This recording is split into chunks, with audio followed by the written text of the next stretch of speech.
Hey everybody, Mike Miller, Herald Times, columnist Jeremy Price, Chrysler Center, Ann Arbor, Michigan. Site of, well, some less than stellar visits in recent years. One really good visit. What was that? 4 years ago?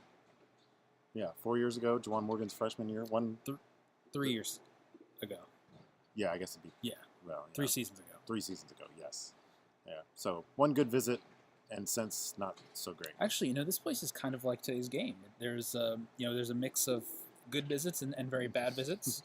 Much like this game, in the sense where you wrote about this, you can certainly take some good, you can certainly take some bad out of this 74-63 74-63. Michigan. I don't have the box score in front of me. A game in which Indiana came in with, we believe, a season high of 5 players unavailable. We knew about Rob Finney. We knew, obviously, about Race Thompson, Jerome Hunter, Jake Forrester, also unavailable. Deron Davis, however, was the new addition to the list. He's actually a recurring guest of the injury report, a guy who also missed a game earlier on the season. Tweaked an ankle against Illinois, didn't play, went through pregame warm-ups, felt unable to go. So insert Clifton Moore to the rotation today. A game where IU struggled a little bit with some early fouls with Juwan Morgan, Romeo Langford, really just struggled in general through those first 10, 12, 13 minutes, whatever you want to call it.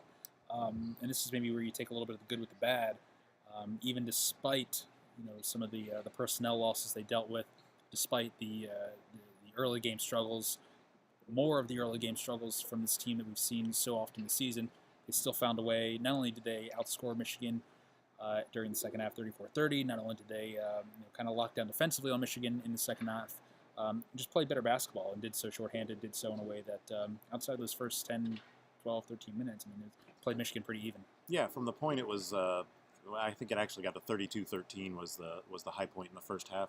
Once you got from that point, I think the rest of the game was played at a pretty typical IU fashion in a lot of ways.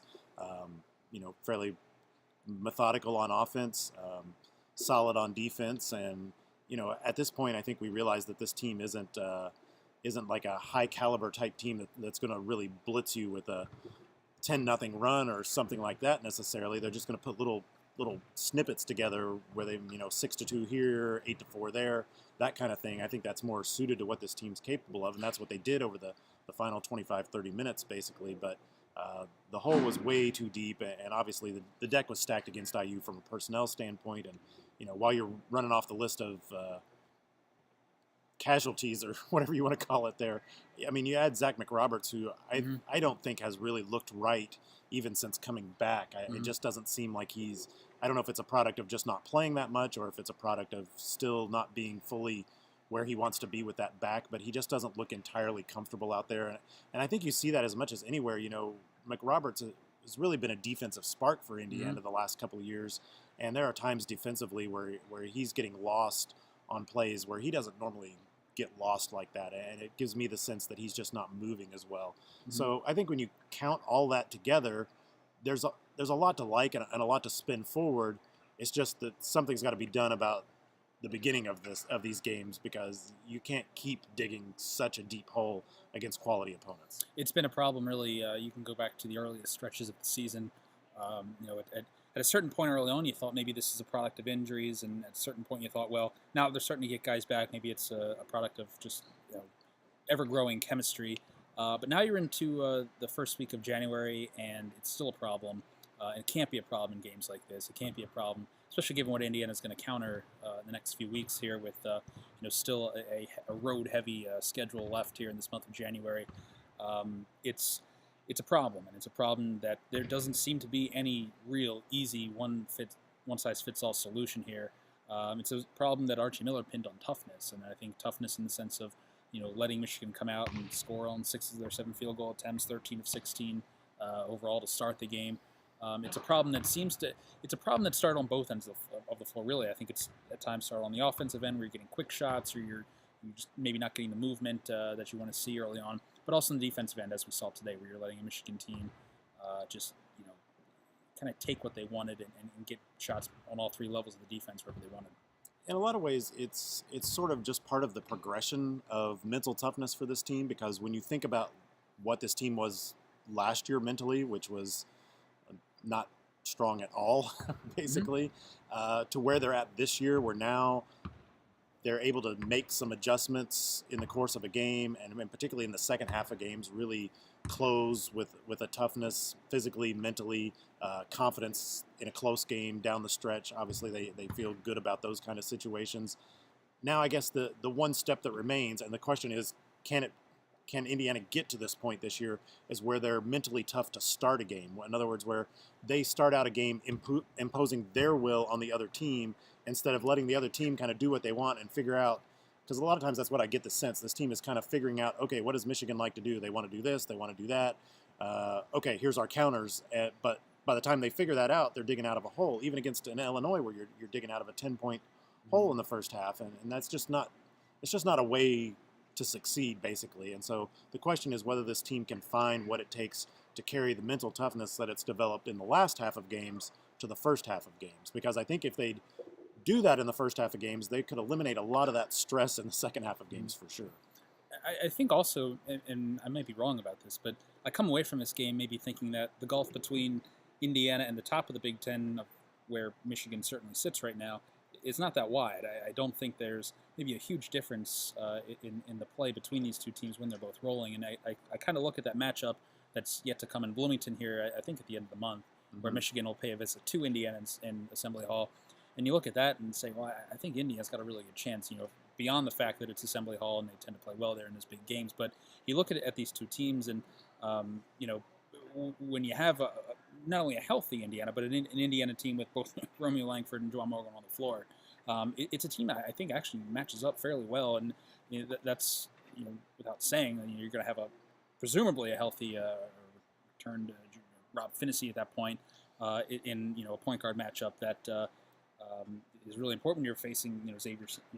You're going up against one of the best defensive point guards in the Big Ten. I just think these two teams match up pretty well, and I think certainly we saw that in the second half. But also, I think it maybe bodes well for Indiana moving forward that if they can come in here and still, again beyond that slow start and manage themselves well and avoid a total collapse, seems to bode well for the days ahead. Yeah, a couple of things to that point, I guess, is it will be interesting to see how Indiana does in the second round of matchups against these teams. I mean, right now, clearly on the road, as we saw at Duke and as we saw at the beginning of this game, against top 5 caliber teams, Indiana's just not there yet because they're just not, if for no other reason, the inability to start a game doing what you want to do. I mean, that's part of being a good team. And obviously Duke and Michigan both did that to Indiana in this case. But I will be interested to see how Indiana responds when they start seeing teams for the second time, which I think the first time that'll happen will be at Northwestern coming up later this month. And then right after that will be the rematch with Michigan in Bloomington. So, based on what we've seen from this team and the way it's adapted and adjusted to teams within a game, if they can carry that kind of adjustment forward into the second game against somebody, then that might be an opportunity for this team to develop a better starting point and maybe develop some confidence at the start of games and start maybe believing in that what they're doing is good enough without having to take a pummeling from the other team at the outset in order to figure that out. Right. So, maybe that's a good way for this team to sort of snap out of this funk that it's in at the start of games, is to see teams a second time where they already know what's going to happen, where they can have not only do they have a scouting report, but they have firsthand experience and can finally do something about that. So maybe that's the recipe for snapping out of this. Unfortunately, there's a few more games in between there that they've got to figure something out too.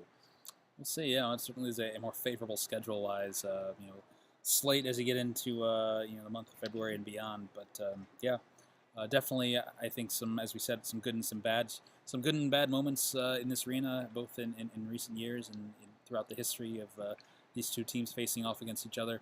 But yeah, I think you can certainly take some good and bad both ways. However you're going to look at this game, you can pretty much take what you want from it, both positive and negative. But it's a mini bye on tap for Indiana. Won't play again until Friday night at Maryland. Big game. Big game, I think. I think so too. If you're gonna really finish in the upper half, particularly like top 4 of this conference, that's the kind of game you've got to win. Yeah. So will be interesting to see how they bounce back on Friday. For sure. For Jeremy, I'm Mike. This is Chrysler Center, and that'll do it. All right. See ya.